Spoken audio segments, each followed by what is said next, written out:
ครับวันนี้เราก็จะมาพูดถึงการทวงถามหนี้นะโดยหลักก็จะเป็นการทวงถามตามพระราชบัญญัติการทวงหนี้พ.ศ.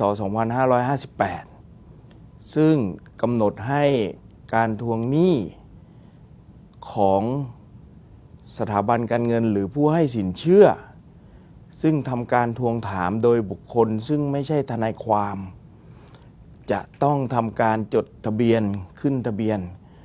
และได้รับอนุญาตให้ทำการทวงถามหนี้กับลูกหนี้ได้ซึ่งมันก็จะมีตัวระยะเวลาในการทวงถามให้ทวงถามได้ในช่วงถ้าเป็นวันธรรมดาก็ตั้งแต่ 8 นาฬิกาถึง 20 นาฬิกาแต่ถ้าเป็นวันหยุดก็ให้ทวงถามได้ในเวลา 8 นาฬิกาถึง 18 นาฬิกาโดยในการทวงถามเนี่ยจะต้องไม่ใช้ถ้อยคำหรือวิธีการที่หยาบคายและทำให้ลูกหนี้ผู้ถูกทวงถามได้รับความอับอายและมีกำหนดระยะเวลาที่จะมีกฎกระทรวงซึ่งออกโดยกระทรวงมหาดไทยกำหนดรายละเอียดอีกครั้งหนึ่งนะครับซึ่งในปัจจุบันนี้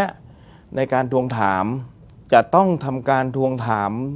ได้เพียงวันละ1 ครั้งโดยไม่สามารถที่จะนำเอาไปใช้เป็นการทวงถามเพื่อ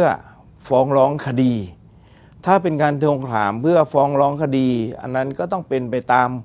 กฎหมายอื่นๆที่กำหนดเช่นประมวลกฎหมายแพ่งและพาณิชย์ซึ่งจะต้องออกเป็นหนังสือทวงถามหรือที่เรียกว่าโนติสส่งตามวิธีการที่กำหนดไปให้ลูกหนี้ซึ่งตรงนั้นคนที่ทำก็ส่วนใหญ่ก็จะเป็นทนายความหรือผู้ที่ได้รับมอบอำนาจจากสถาบันสินเชื่อนั้นๆในการที่จะดำเนินการได้และในอันนี้เองเนี่ยรัฐก็จะมีหน่วยงานที่คอยกำกับดูแลโดยมีหน่วยงานหลักก็คือกระทรวงมหาดไทยและมีส่วนงานต่างๆของแต่ละส่วนราชการเนี่ยเป็นผู้ที่เป็นคณะกรรมการหรืออนุกรรมการในการที่จะกำกับดูแลอีกครั้งหนึ่งมันจะมีทั้งโทษทางปกครองซึ่งเป็นโทษปรับ